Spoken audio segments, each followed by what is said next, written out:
Peace and blessings, y'all. I'm Tanaya, or TP, or the Perspective Dealer, and this is the Coochie Talk. It is the 5th one, and it is called The Mother Wound, because we're going to be talking about how our connection to our mothers has an effect on our womb. So, if this is your first time here, wow, that's so exciting. Thank you for being here. And if you're returning, also, wow, that's so exciting. Thank you for being here. I have 4 other Coochie Talks, obviously, because this is the 5th one, and I go in. Sometimes I answer questions that people have given to me, most times, honestly, about the womb and about the coochie and about whatever other things happen to be here. And as a womb holder or a womb lover, yeah, you deserve to be here. You can always submit questions to me and give me suggestions on topics or whatever, things like that. So, yeah, if you would like to continue to support me or support the Coochie Talk or just support me in my journey, I have a Patreon where you can follow my journey behind the scenes, and I get more in detail about my specific journey. So I'm actually going to do another video about my own personal mother wound, but because this is the Coochie Talk, of course, I'm going to still share my personal experience. Just, I'm not going to go as deep. That's not a holding back type of thing. I'm just saying that if you decide to pay as a Patreon subscriber, you're going to get the tea. Without further ado, let's go in. Let's talk about the mother wound. So first, I have a book here, but I'm going to take some notes about the mother wound earlier and just do a little bit of research because I already knew what I wanted to talk about, but I also wanted it to be informational and come from a standpoint of like, all right, if you don't know what this is, let me share. If you don't know what it looks like, let me share so that I can, just connect everything together.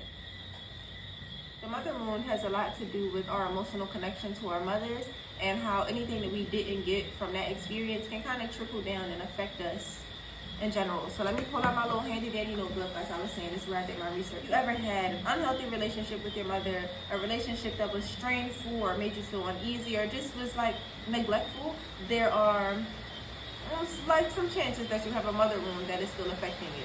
And I want to go into, ways to heal it, different symptoms of what that looks like, and my own personal experience, like I was saying. With my mother wound, I was raised by my father, so there's also a father wound because of the need for his approval. But anyway, I don't want to say I've completely healed from it, but I did what I had to do to become aware of it so that I could pull stuff out from the roots with both my parents.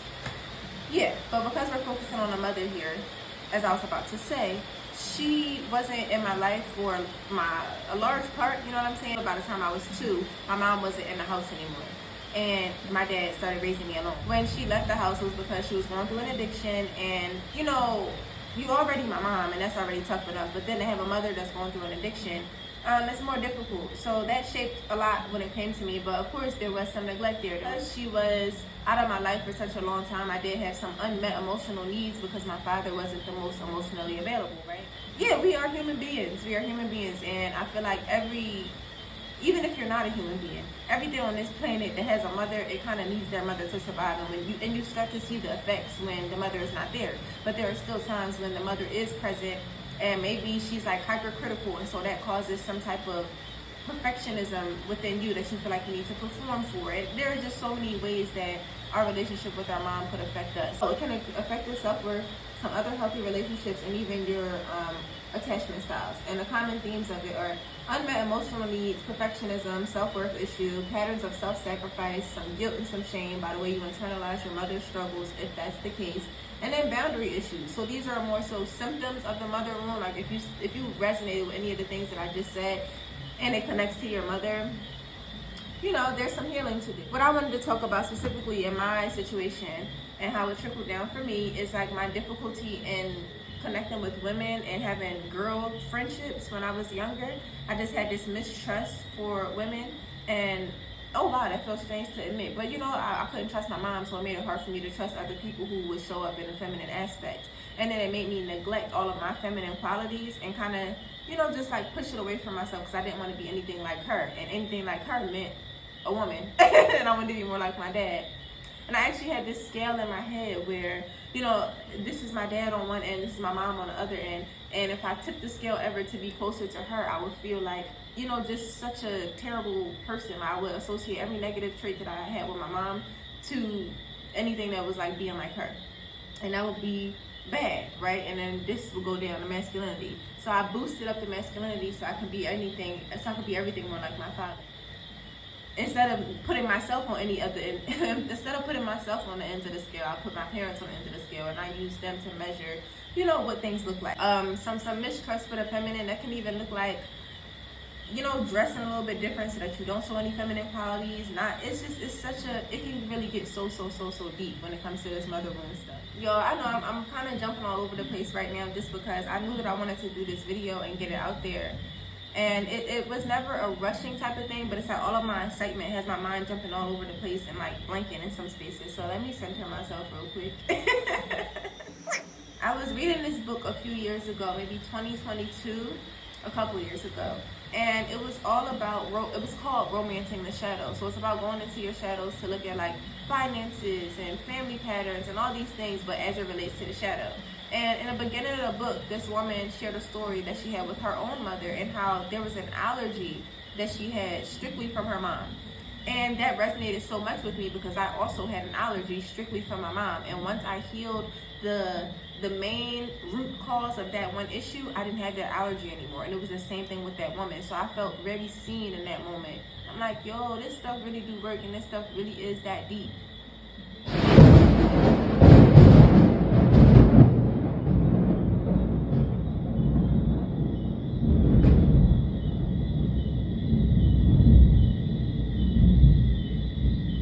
I'm about to cry. I was just a little bit scared just now. Like, yeah, this stuff really is that deep. The thunder for approval. Okay, oh yeah. And I'm also just gonna put a prayer in for my mother at this moment. We give thanks and praise for her health and wellness. Woo. I'm a little teary-eyed. Let's take a second. Alright, so what I was getting back to, with the Romance in the Shadow book, the woman's mother had like this love for pastries and bread, like she would have herself a little treat. And I guess whatever relationship they had, the girl started to develop an allergy towards yeasty things, anything bread, pastry like croissants, all of that stuff. And then when she went and healed the relationship with her mother, or even just healed how she thought, how she perceived the relationship with her mother, she was able to have those treats again without the allergy. And the allergy was given, a breakout, a rash, a swollen tongue, whatever. And with me, I was allergic to cats. I used to do hair, and when I would go to travel to my clients and they had cats, I would be like, do you have allergy medicine? Because that's like a requirement if I'm going to do your hair. Everything would just get so scratchy and so itchy, and it would make me very uncomfortable, and I couldn't breathe. Like it was just stuffy. I had to switch out my mic. But like I was saying, everything was very stuffy and I couldn't breathe. And then I realized that with my mom being out of my life and her having such this love for cats, and she always had a cat, but she didn't have her kids type thing, it was just like, I have a big brother. It was just like, oh, I don't like these things. I don't like these cats because they clearly got a space in my mom's heart that I don't occupy. So F them. I don't care, right? Like that was the masculine energy coming out to protect my feminine from like being so hurt. And once I could dig down to the root and accept my mother, not even accept her as a parent, accept her as a person. When I was able to accept her as a person and realize that she's just a human being with her own struggles and she did the best she could with what she had. And I'm doing the best I can with what I have. It was just a view of acceptance. And I'm like, all right, I can open up my heart to understand that, she got her own host of issues just like I have my own host of issues. And when I was able to go into that and tap into forgiveness, I love cats now. I love cats so much. I want to touch every street cat. They be coming up to me all the time. Every time I travel to a country, it's a freaking cat near my Airbnb that I feed and love on and things like that. So it's very beautiful how that little trinket of information was able to transfer. And I'm interested, if there is any allergy that you have that's similar to your mother or stems from your mother, I encourage you to go like tap into that and see where that takes you and see where it leads you. And also just to tap into forgiveness in general, because you benefit from it. You benefit from that. Imagine if I would have held that pain and held that hurt in my heart, I wouldn't be able to have these beautiful relationships with these cats. And I still have a beautiful relationship with my mother, one where, I have boundaries with it now. But it's like no matter what she do, she has a space in my heart. She can always call. Can't say if I'm always answer. If I'm always answer and be emotionally available to what she, to what she's giving me, but it doesn't matter.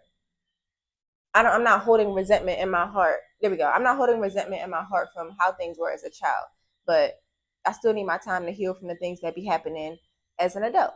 And that's fine. That's healthy. All right. We talked about maybe the hard to keep friendships. And I talked about the mistrust from the women and things like that, and how, I just, if I did have a female friend back in the day, I had so many different best friends that didn't last. And the way that it can affect your friendships in any capacity, whether it is feminine or masculine friendships, whether you're making friends with men or women, girls or boys, depending on how old you are. If you mistrust your mom, you might mistrust yourself. And if you mistrust yourself, you'll mistrust who you're dealing with and things like that. If you had abandonment issues from your mother, then you might be afraid that your friends is going to leave you and things. So you might hold on to people that are not good for you because it's like, oh, these people, I might not get better ones. You understand? Just like the view on friendships and the way that you attach to people and the way that you have boundaries with people and the way that you accept yourselves and accept them. And it goes down a long road. It all has something to do with how you were nurtured by your mother or not nurtured. So yeah, that's that hard to keep friendships, the neglected of feminine energy. Just even, I went more into the allergy thing just now, but even the neglected of feminine energy outside of how you dress and attracting female friendships, it's like, what if it's the opposite? Like you internalize it so much that you try to date women in order to get love from a woman because it reminds you of the love from your mother. You know, that's a hot take. That's a hot take because I don't think that you need an explanation for why you like women as a woman. I think that sometimes though it does stem from trauma. I'm just saying. Sometimes it stems from trauma and sometimes it really is just what you want to do because I think that yeah, you love who you love, and that's your business. You love who you love, and that's your business. But the reason that we attract people and why we attract who we attract, it's a reason behind it. Why we go after what we go for, it's a reason behind it. Allergies, cats, neglected of feminine. Okay, so healing. How would you go about healing from the mother wound, you might ask? Ooh, some inner child work, some inner child work. So tapping into the inner child, listening to the voice of the inner child. When I say that, it's more like going into meditation to just try to imagine yourself. Maybe get some pictures of little you, hang them around and start like channeling that energy to see what it is that she needs, or just like waiting for the thunder. I don't know why I'm acting like this either. I'm usually like so accepting of it. It was a whole hurricane and a thunderstorm, and child, I was having a big O when Hurricane Beryl came in. I was like, I am this storm. I am this storm. Okay. Thank you. Thank you for the ashe. Yeah, inner child healing, tapping into the pictures of yourself, doing some journaling, going to meditation and asking little you what she needs. All very helpful. Doing some Reiki, some somatic exercises to tap into the body and where you store certain things, the hips, the womb, the back, the shoulders. Sometimes you clench your teeth. I don't know why I just got so expressive. That's okay. I'm gonna flow with it. I'm gonna flow with it. And when it comes to Reiki, that is energy healing, chakra healing. This is a Japanese technique, a Japanese healing technique, damn, which is like an energetic massage, and it can clear blockages and lift off things, and it can give you a highlight onto, what chakra is a little imbalanced. An imbalance could be hyperactive or hypoactive, moving too slow, moving too fast, just out of balance. And we want to make sure that all of our chakras are in balance. And if you got some issues with mother womb, it might hint to some sacral or sacral imbalance in the energy, or it might hit to some solar plexus, hurting your confidence. So even the root, it's so many different ways that it can affect you. And it's just like however we all internalize it is going to be different. The inner child healing, the Reiki, some somatic practices, therapy if you need that. You understand? I'm more so a person who tends to shy away from Western practices of things because they don't view things holistically. They'll probably try to medicate you for trying to understand some of the things that I'm speaking about. I'm not against therapy though, because I feel like sometimes you just got to get in where you fit in. You got to go in at your consciousness level and figure out things. And then once you see that something is for you or not for you, you move on from there. So that's a suggestion. Oh, reading books. Hey now. The reading of the books helped me so much with healing. Women Who Run with the Wolves by Clarissa Pinkola. Oh my Lanta. I read that in 2021 and it's changed my life. It is something that I would put in my medicine bag to give to other women. In fact, I don't have a copy right now because I gift it to other women. So there's that. But that book goes deep into healing the intuition and tapping into your intuitive power, and it starts young. And if you don't believe in yourself, or if you have some wounds, or you're not as confident, or you were taught not to express yourself or hide certain things, there are going to be traces of that as you grow up. And so women who run with the wolves talks a lot about that and helping with that inner child work. Honestly, the book that I have on my reading list that I haven't picked up yet is The Body Keeps Score. That is another great book. Just by recommendation, I want to read it because of what I've heard about how it can teach you about what's going on inside the body. Even the book Resma by Resma, My Grandmother's Hands. That doesn't specifically talk about mother wounds, but it goes into how generational trauma can be inherited and stored in the body and things like that. And that can affect the womb because who are we from? Our mothers and then our grandmothers and then our grandmothers and then our grandmothers. So it's just, hey, hey, it get deep. So that's that book, My Grandmother's Hands, The Body Keeps Score, Women Who Run with the Wolves. And then I have one more. Oh, Romance in the Shadow, the book that I was talking about with the allergy thing. I actually never finished that book because it got so deep for me that I had to put it away every couple weeks, every couple months. I'll pick it back up, read a couple pages, and I'm like, all right. You know? So those are really good books. Let's tap into that. What else I wanted to say here? Even when I talk about the struggle of the feminine here, I did talk about like how you could dress and how you could either attract women or not attract women, depending on that. Depending on how you internalize it, but it's also this disconnect from all things feminine. So tapping away from your intuition, tapping away from your creativity, and having blockages all stored up in those spaces, or even internalizing misogyny and being super like, I imagine this is what people who this is why I don't even be tapping into what the kids say these days because I don't even know how to repeat it. Oh, pick me. When somebody calls a woman a pick me, she's probably got some internalized misogyny by way of what she's saying, and we see it as, oh, you're all for the patriarchy and things like that. But maybe she's just wounded.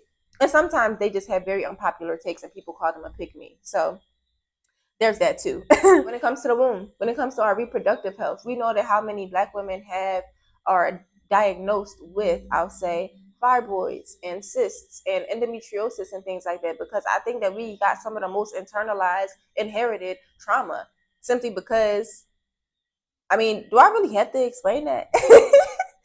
Do I really have to explain it? I don't have any statistics. That is a thought. That is an idea. But if I even just look at how we've been separated and displaced and moved around and continued to be dishonored, it makes sense that that's going from body to body, and not having the resources, or even not knowing the resources, or even not having the time to tap into yourself in order to tap into the resources of how to heal yourself and how to get rid of some things. And especially because there's this deep trust in Western doctors and Western medicine, people are only going to the physical view of things instead of the the mind, body, spirit. It's a holistic thing that we're dealing with here. So this body, this flesh suit. I feel like that's such a disconnected way to express it. The body that we are gifted with in this lifetime to learn and to know and to treasure and to discover, it is deeper than an allopathic view where you got to medicate something, or where you can look at this set of symptoms and be like, okay, this is it. When it's so much deeper than that. It's so much deeper than that. I can even think about Joe Dispenza and his work and how he heals people from debilitating diseases that are supposed to be chronic just by meditation, just by way of seeing something different for yourself. And that's hard work. That's hard work. Even menstrual pain. Come on now. The irregularities in the menstrual cycle, all of it. All of it. Because of that disconnect from the feminine aspect, you might be disconnected from the womb and kind of like shy away from anything or getting to know anything down here because of that. Because of the mother womb. We also know that there's an attack too. There's an attack on the Black womb. Let me not say that. Let me take the power back. We know that we fighting back. We are warriors, and all that stuff is turning around, honestly. I'm not going to accept that there's an attack. Maybe previously, but that time is over. So when it comes to the products that they push to us with the endocrine disruptors and all the, honestly, yeah, all the ways that it can mess with our hormones and cause the same things that we are trying to heal ourselves from. This is going a whole nother way. Let's go tap into the mothers. Yeah, how that can cause some issues within the womb. That can be healed, that can be fixed when you address it on a deeper level. Fertility challenges because of blockages energetically in the womb space. So this even takes me to people who try to bypass things and bypass the spiritual work. If you know that you're having issues with fertility, and you're having issues with your mother, I think that's a close tie and a close connection, and that's something to look at. And if you don't know how to look at it yourself, reach out. You know what I'm saying? Reach out to who you can to get help, to receive help, because it's not. I personally don't know how natural it is to be having babies with IVF, and just it kind of seems like forcing it. The body knows exactly what to do. The body knows exactly what to do to conceive. So if there's an energy blockage in the womb, you can fix that. You can tap into that, and you can do it without trying to surpass it. Getting pregnant is more important than healing yourself, healing your own wounds, healing your trauma of your mother, and you want to force it to become a mother. you know There's that, and trust me, I've been diagnosed back in the past with PCOS, which is polycystic ovarian syndrome, which is an imbalance in the estrogen and testosterone in the system. And well, that's what I was told. But they didn't do any testing on me or anything. They just heard that I didn't get my cycles regularly. And they was like, okay, PCOS, okay, birth control. But I've been off birth control for years, and I've been doing womb trauma for years at this point. That's beautiful. I love that for me. Yay, congratulations tonight for doing the work.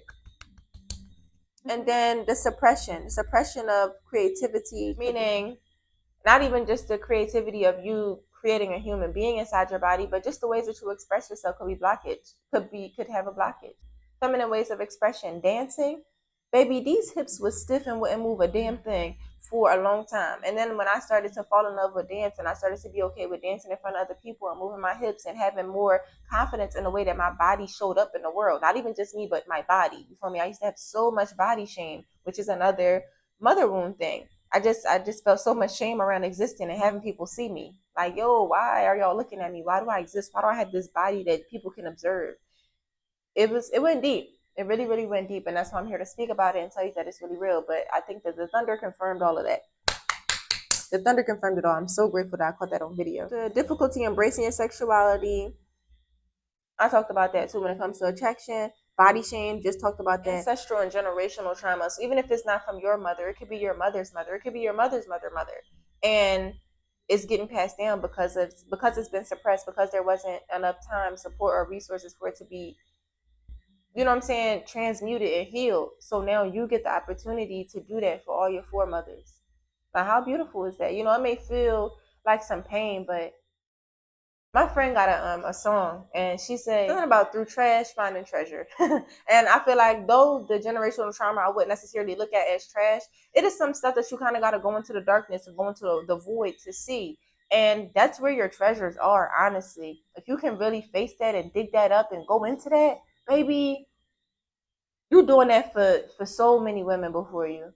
And you'll have so much support for that, simply because you don't want to do it. Simply because you're the one that took it on. So it was passed down to you for a reason. Oh yeah. I was more so speaking from my standpoint of like an absent mother, right? But there are present mothers, like I was saying before, that can cause different types of wounds. And depending on how you internalize watching your mother do something, that can have an effect on how you go out about the world. So this was talking about these patterns of self-sacrifice, right? Sometimes mothers we see it. Like, we see how mothers sacrifice so much of themselves, of their lives, to give birth, to raise children, to do all of these things. And depending on how they internalize that role, or how they run away from it, or how they accept it, or how they, depending on their relationship with their own mother role, you know, sometimes you got first daughters who watch their moms do things or fail at something or learn through something. Really, that's what it is. Not fail, it's more learning. And they'll be like, all right, well, it's up to me now. I got to take it on. She's not doing so well, so now I got to do everything. And that's really never been the case, but it's the way that we internalize it, right? You don't have to be the mother if you're the daughter right now. Like, you can let her just kind of work it out. But sometimes the mother put that on you. The mother put the responsibilities on you as a kid. And so now you don't know how to say no. And that's when it goes into, you know, boundaries in the relationships that we attract and things like that with the mother wound. Going back to healing, like I said, it was the Reiki, it was the somatic healing, it was the reading, it's so many other ways that we can help ourselves. But then there's also yoni steaming, right? To really get up in there and clear the steam. Get up in there and use steam to clear the blockages and to connect with the womb and to just give it some love and some nurturance. I think that is very powerful. Yoni steaming is something that helped me with my cycle being more and more regular, as well as red raspberry leaf.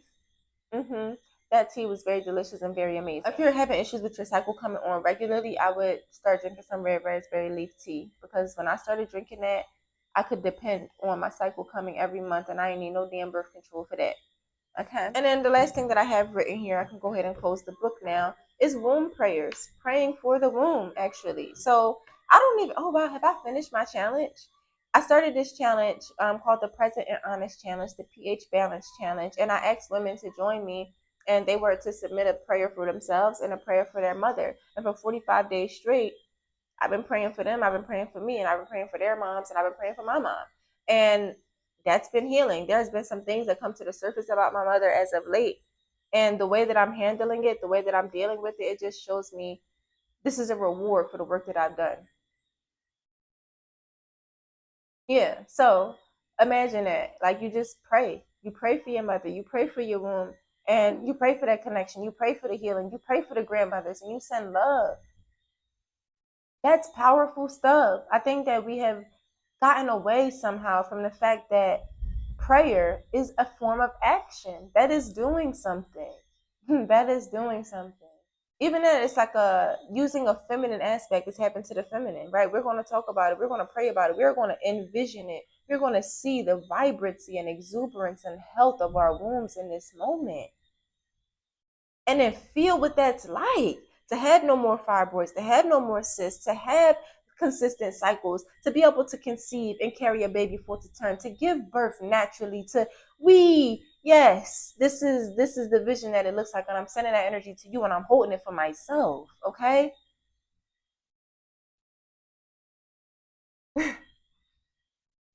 Yeah, that just made me feel warm and fuzzy inside. So I ran out of things to say, things to talk about. If you have any questions, comments, or concerns about this, you go ahead and not write that down, but type that down, sure, in the comments, and I'm here. I also have a website, which is www.theperspectivedealer.com, and I have a contact form there, and you can always leave me questions on that contact form. You can leave me questions on YouTube. You can go to my Instagram. Maybe I'm available to I'm available to receive these questions. That's what I'll say. Yeah, I'm available to receive questions, and whether I answer it personally or answer it in a video, it's a joy. Honestly, it's a joy of mine. As you can see, I love to talk. As I end this video, I am sending love to you. I'm sending love to your mother, whether she be here on earth or up in heaven, in the other realms and the ethers, journeying. Yeah. Or even if you don't know where your mom is there, you don't know who your mother is, I'm sending love to her. And I'm sending love to you. And I'm sending love to your womb. And if nobody told you they love you today, guess what I do? That's something my mom would say to me. And some to all these strangers on the street too. And I used to be so embarrassed, but now I get why she did it. And I also know that she was telling the truth every time. Yeah.